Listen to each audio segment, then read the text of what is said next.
On va continuer alors notre liste des Pokémon, notre Pokédex. La dernière fois qu'on a discuté, on a développé un peu notre projet, on a arrêté pas mal ici avec une liste des Pokémon. Il charge la liste avec les noms des Pokémon. Cependant, on a encore une image statique pour chaque Pokémon ici. Il apparaît le Pikachu. On a les totales, next et previous. Next et previous a des problèmes encore. Il affiche bien les noms de chaque Pokémon, mais on peut améliorer ça et utiliser des composants de Material UI pour faire notre listage et aussi pour faire chaque card avec la bonne image du Pokémon. On va travailler alors avec cette première étape qui c'est changer la pagination et la façon d'y aussi faire les fetch du données. Si on revient ici à notre Visual Studio Code, on va voir que dans notre fetch de données, on fait les fetch sur notre fichier page. Et dans notre fichier page, on a un get data où on fait les fetch de l'URL dans les composants lui-même. Mais si on va par exemple à la documentation du Next.js, on va voir que pour le fetch, il nous donne la suggestion d'utiliser les fetch côté du serveur. Ça veut dire que avant de loader la page côté du client, les données seraient déjà loadées parce qu'il sera loadé du côté serveur. Et pour faire ça, on peut laisser l'appel, on doit laisser l'appel à l'API dehors notre composant, notre page.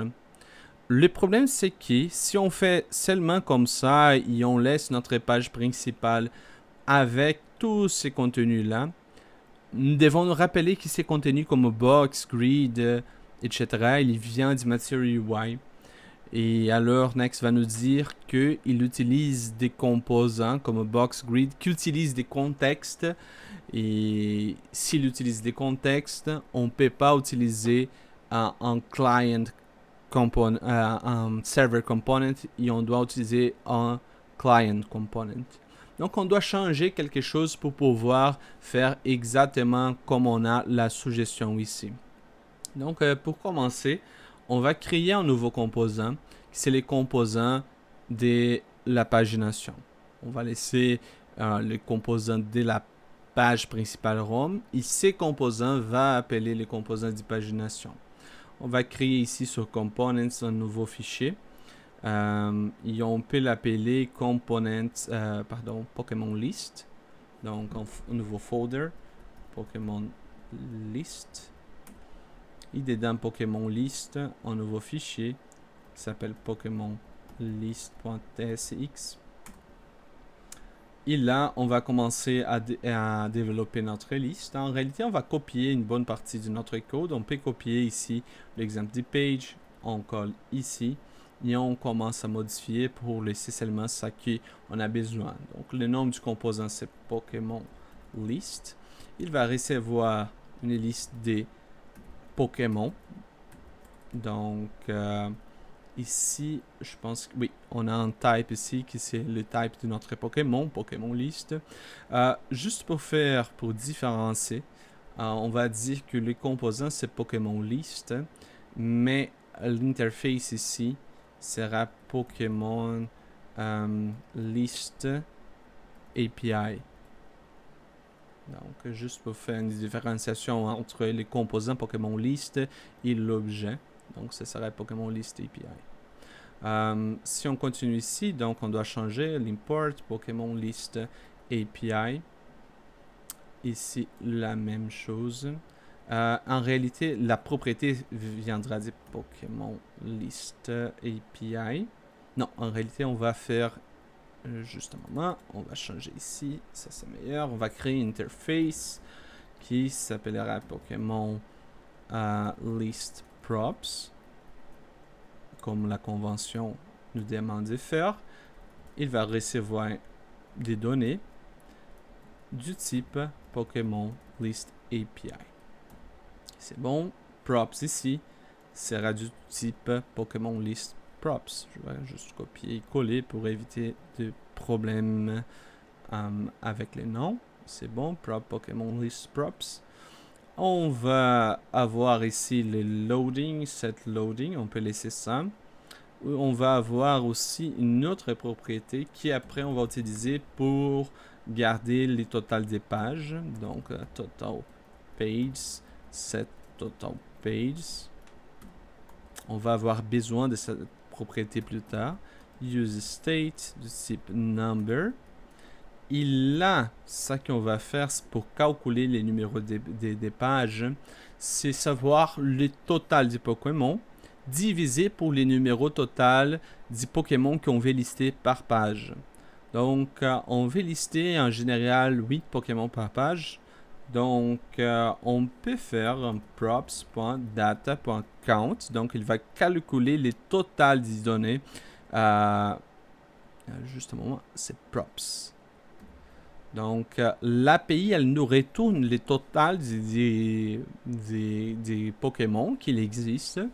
Donc, si vous vous rappelez ici, dans la page initiale, il montrait 1281 Pokémon. Donc, on va utiliser ces données-là, props data count. Et on va, si on a cette propriété props data count, on va utiliser props data count. On doit se rappeler que dans notre objet count, il est en valeur pas required. Donc, on doit faire la vérification toujours s'il existe. Généralement, l'API va nous donner cette valeur, mais au cas où elle ne nous donne pas les valeurs, on doit vérifier ça pour éviter des erreurs. Donc, props data count, s'il y a, on va utiliser ces data count là et on va diviser par 8, qui sont 8 éléments par page, et on va voir là les numéros total des pages. Sinon, on veut que les total pages soient toujours 1. Il commence par 1 les total pages. Mais on a un problème là. Donc, juste pour vous montrer, supposons qu'on veut que notre page affiche 3 Pokémon par page. Donc, et l'API nous retourne 10 comme props data count. Donc, 10 divisé par 3, ça va donner 3.33. Ici, on met ça sur un composant qu'on va utiliser après, qui c'est les composants pour faire de la pagination. On aura un problème parce qu'il va afficher juste 3 pages. Ça veut dire que un Pokémon serait caché et on ne pourrait pas l'accéder. Qu'est-ce qu'on doit faire? On doit arrondir cette valeur pour une valeur supérieure.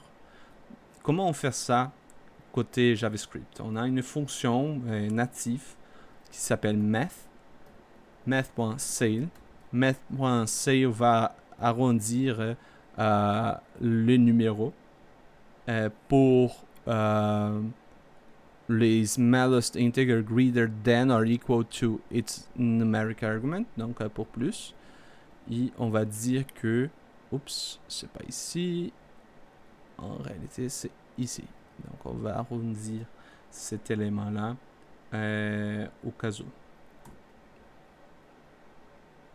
Donc si nous avons data count, on va arrondir ces calculs, sinon c'est 1. Et là, on va avoir les total pages. Et on doit savoir aussi quelle est notre page actuelle. Et on va commencer toujours par 1, mais ça pourrait changer. Donc, on va utiliser un state management pour contrôler ces changements des valeurs. Donc, set current page. Et là, j'utilise un use state du type number. Et on commence toujours par la page 1. On va utiliser après ces valeurs. Pokémon List va utiliser Pokémon List API. C'est bon. Et finalement, Pokémon List API va recevoir par défaut props data. Pourquoi ça? Parce que est-ce que je pourrais utiliser simplement props.data? Oui. Cependant, quand on va faire la pagination pour Next et Previous, on veut faire un nouveau dispatch pour l'API pour prendre les données les données qu'on veut. Et là, on va avoir besoin de l'appeler getData de nouveau et mettre les valeurs qu'on va recevoir de l'API sur cette Pokémon liste. Donc, dans un premier moment, on va recevoir cette liste. Cette liste sera loadée côté serveur. Mais à chaque fois que je clique dans une nouvelle page, on va loader la liste côté browser. Okay? Donc, ce serait pour ça que Pokémon list est un use component. Donc, nous avons loading. Je vais séparer ici un petit peu.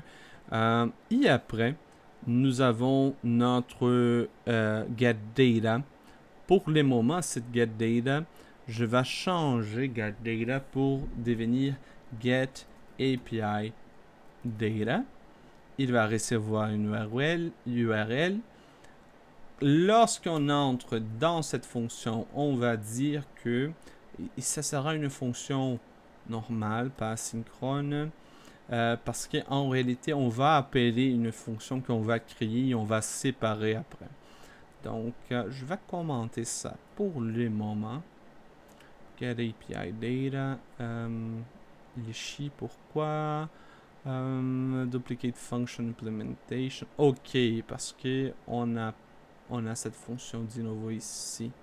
Donc, je vais juste commenter tout ça et on va voir qu'est-ce qu'on a besoin de notre liste ici. OK, Pokémon list, total page, current page, c'est bon. Une autre loading. OK.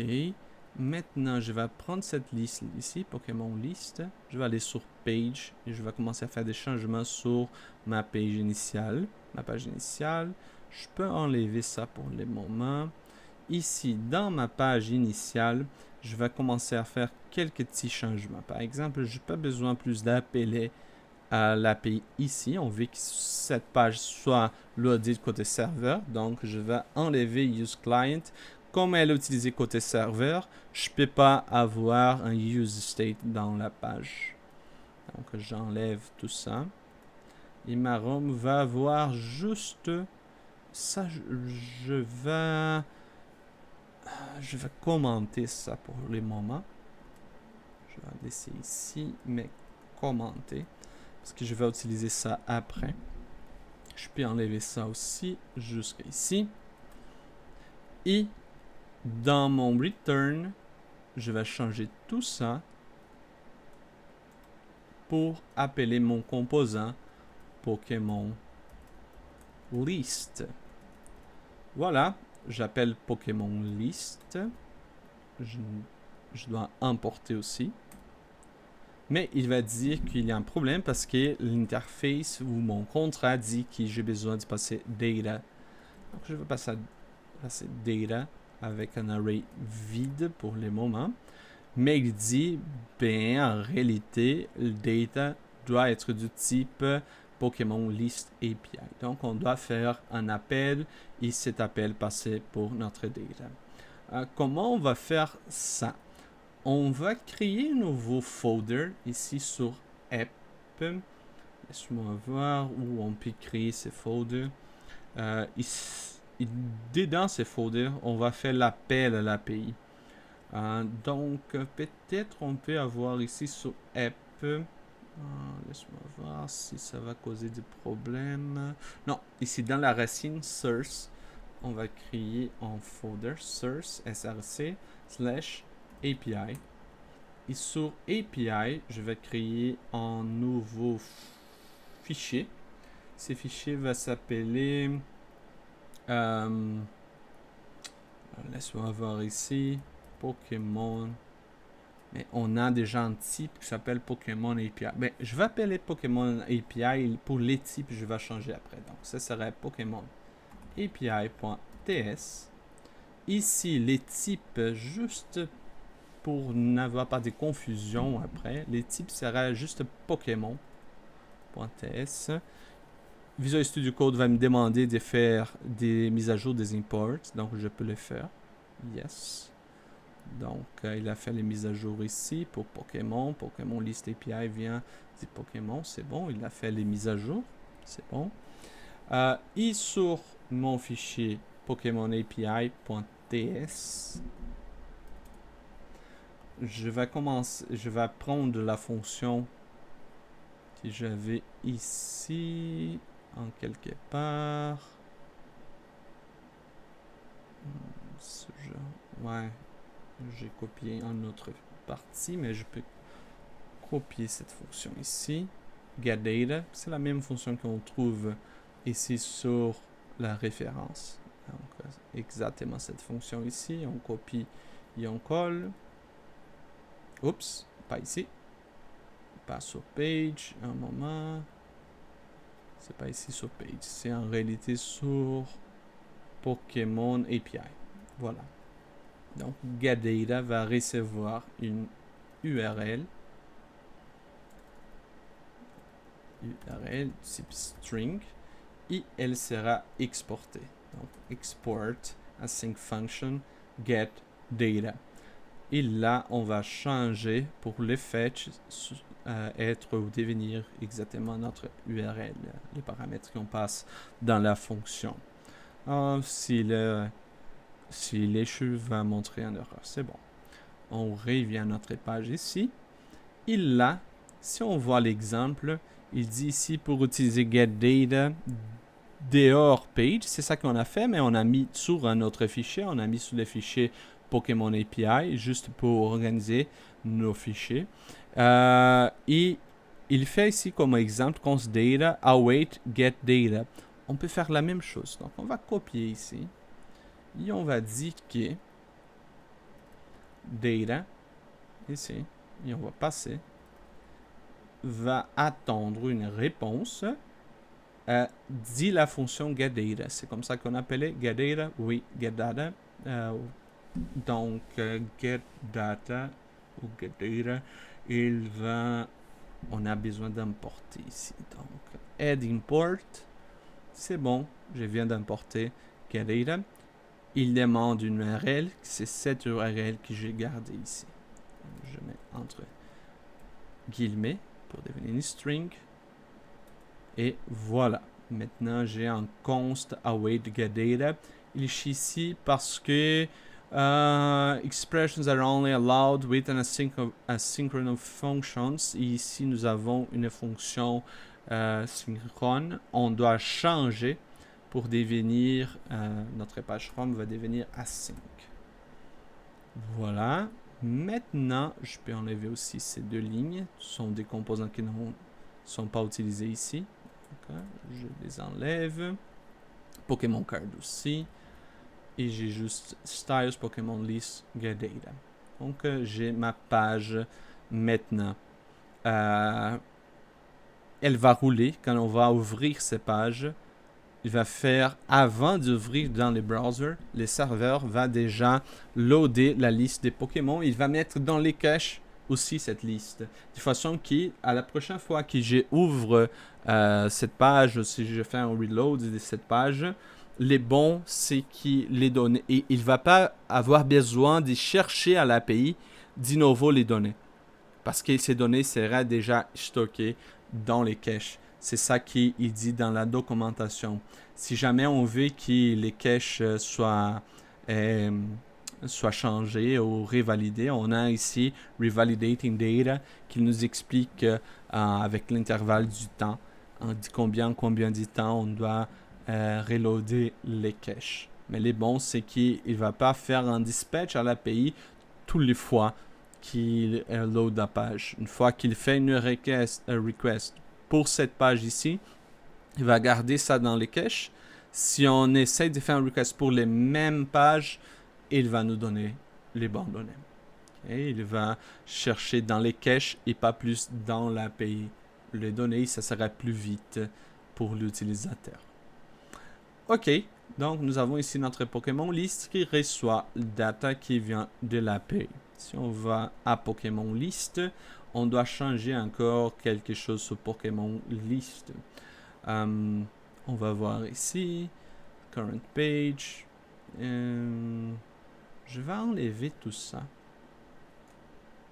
Juste pour mieux réfléchir, qu'est-ce qu'on peut faire. On a un button qui fait un Get API Data. Ici, nous avons la pagination. On va commenter la pagination. Parce qu'on va changer ça. Donc, je commente ici. C'est bon. Pagination, c'est commenté. On a la liste des Pokémon. Results Map. peut voir si ça va marcher. D'ici, NPX, not found, page module CSS, un Pokémon list. Est-ce qu'il ne trouve pas maintenant? Button, use effect, can't resolve page module CSS. Ah oui, parce que Styles n'est pas dans le fichier Pokémon list. En réalité, comme j'ai copié dit app, il prenait Styles qui était justement dans les folders app, si je ne me trompe pas. Page, oui, pagemodule.css. Il prenait le fichier qui était ici. Donc, je n'ai pas besoin de ce fichier-là, de cet import. Je peux l'enlever. Je l'enlève. Ici aussi, je n'ai pas besoin du main. C'est juste container que je veux. Et j'enlève main. Aussi, ici. On va voir maintenant si la liste load les Pokémon du côté serveur. On revient ici. Localhost. Oups.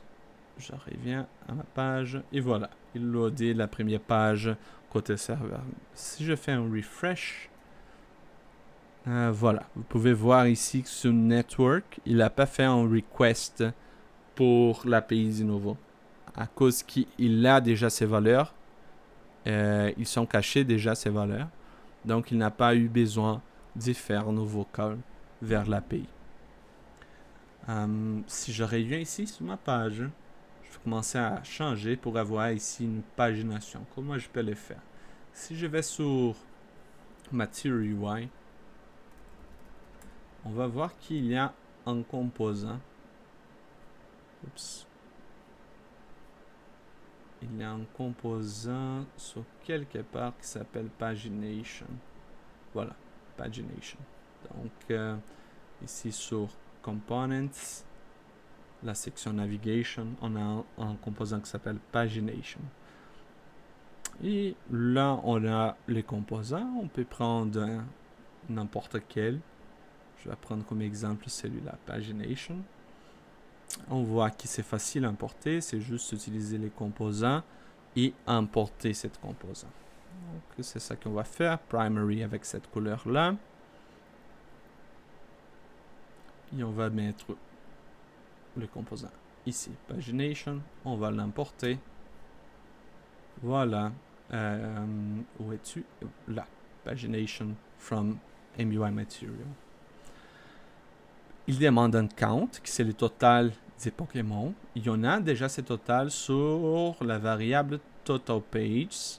Donc, on va utiliser justement ici les total pages. Donc, on change le count pour... C'est pas les numéros des Pokémon, c'est les numéros total des pages. Donc, total pages. La couleur, c'est bon, primary. Si on va dans l'API, on descend, on a l'API, Pagination. On va voir quelles sont les propriétés possibles, qu'est-ce qu'il attend de nous. Une des choses qu'il attend, c'est count, the total number of pages. On a déjà passé ces valeurs. Après, il nous attend aussi un default value. Par défaut, c'est 1. OK. Donc, on n'a pas besoin de mettre un default page là. Il y a une option disable si on le veut. Et est-ce qu'on a une option pour dire quelle page nous sommes actuellement? Oui, on a une propriété page. Donc, on va mettre ici page. Et page va recevoir current page. Si jamais on change la page, les composants Pagination va nous envoyer par moyen du current page ici. Non, en réalité, il va nous envoyer par moyen de la fonction onChange. Donc, si on voit ici, probablement il a une fonction onChange. On va voir. OnChange, voilà. Parce que React est one-way data bind. Donc, pour recevoir les current page, on doit les setter sur cette current page. On dit onChange. OnChange, qu'est-ce qu'on fait? OnChange. OnChange, il reçoit deux paramètres, l'event et la page. Il nous intéresse seulement la page. Donc, on va utiliser ici P pour définir page, qui est du type number. Donc, number. On va dire que c'est page. OK. Et là, on va dire que une fois qu'on a reçu la page, laisse-moi voir, quand il change, il reçoit la page. On va dire set current page sera la page qu'il a reçue. Et quand il change la page, on doit appeler l'API. Mais on n'a pas fait encore une call de l'API ici. Donc, pour le moment, on va appeler une fonction qu'on n'a pas créée encore, qui va s'appeler getAPIData. Il va recevoir une string. Est-ce que ça c'est bon? Je commence à penser. On pourrait appeler directement cette fonction. Ou on peut créer une nouvelle fonction ici, parce qu'on a notre loading aussi. Donc, si l'usager change de page, on pourrait dire set loading from true, une fois qu'il a changé la page. Et aussi, on pourrait faire le set current page pour la page qu'il vient de changer. Mais on doit dire aussi à l'API quelle est la page qu'on doit aller. Donc, on peut faire Pokémon API, c'est getData, qui vient du Pokémon API. On va mettre l'URL sur peu. Laisse-moi voir s'il a fait la bonne importation. Oui, il a fait la bonne importation. On va utiliser la même URL qu'on a ici.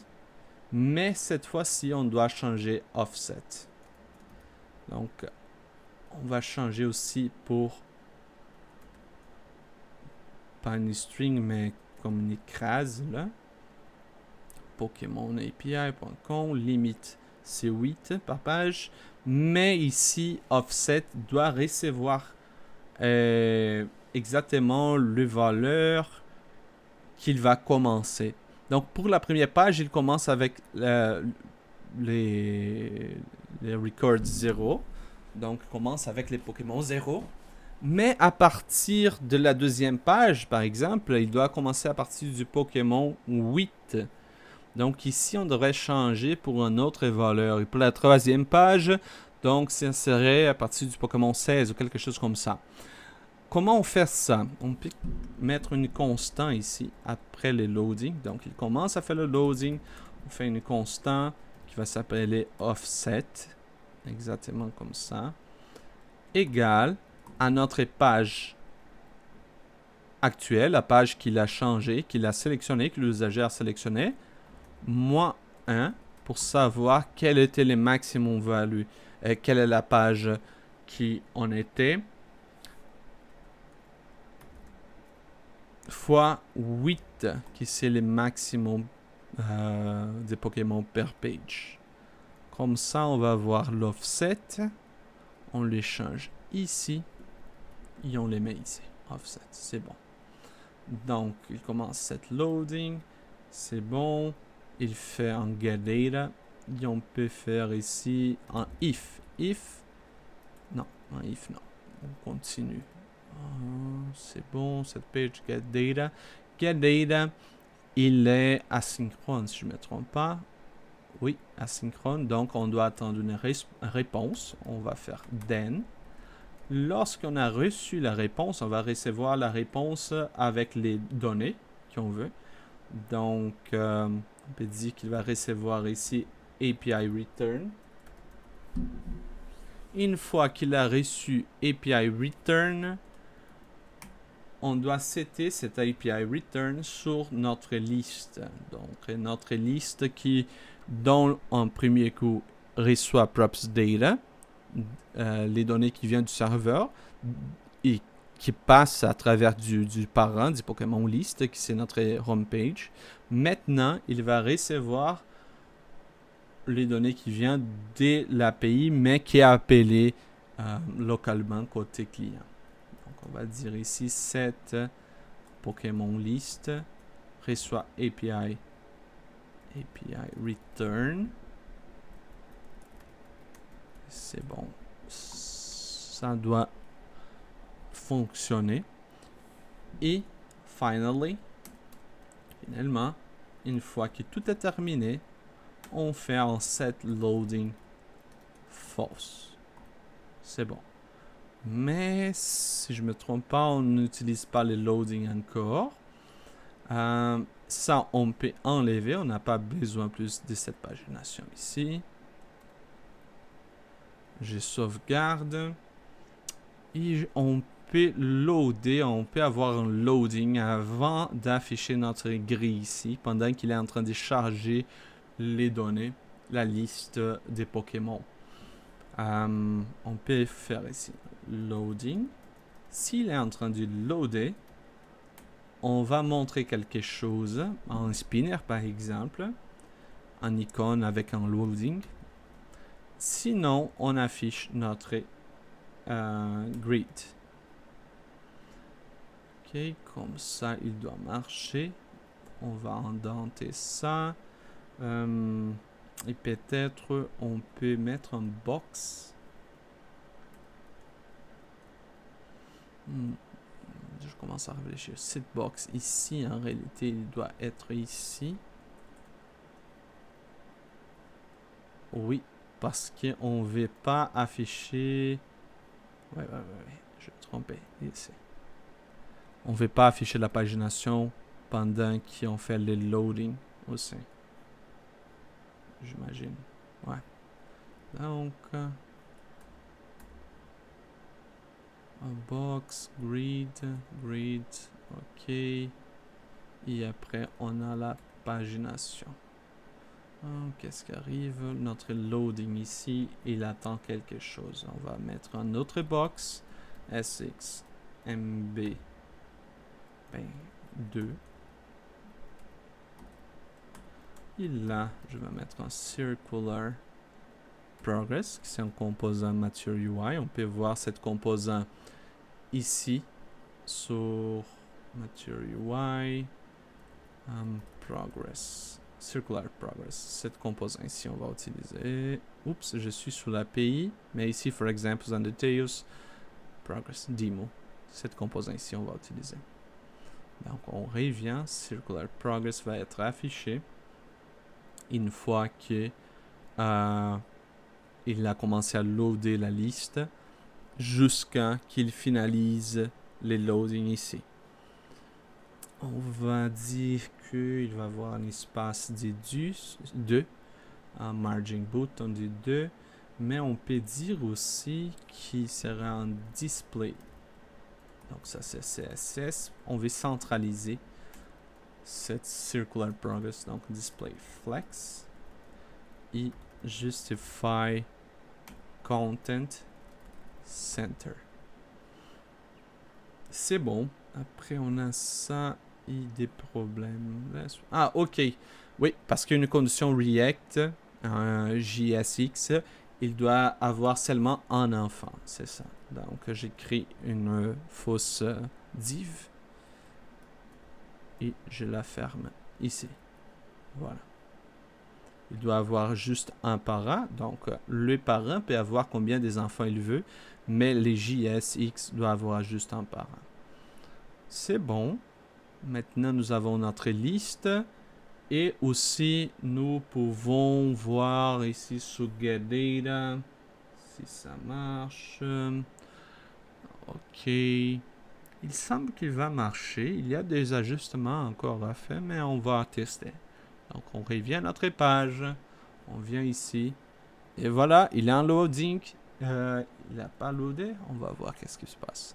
Ah oui, le problème, c'est que notre loading est activé par défaut, mais des premiers coups, qu'est-ce qu'il fait? Il load côté serveur.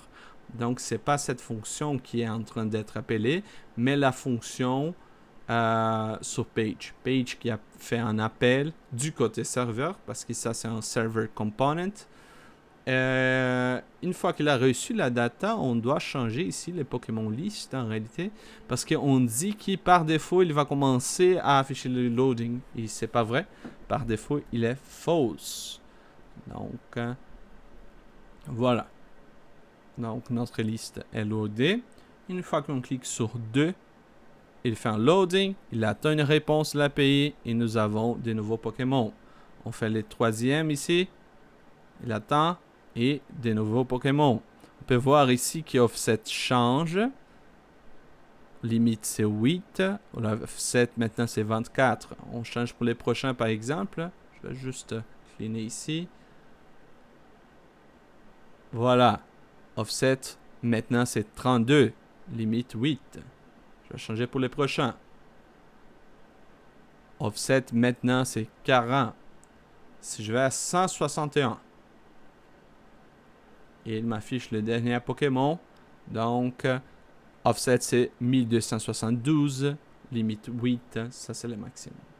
Donc, aucun Pokémon perdu. On peut revenir à la première page. Comme ça, nous avons notre pagination. Dans les prochaines vidéos, on va vous montrer comment on peut faire pour afficher les images pour chaque Pokémon. On va changer notre carte.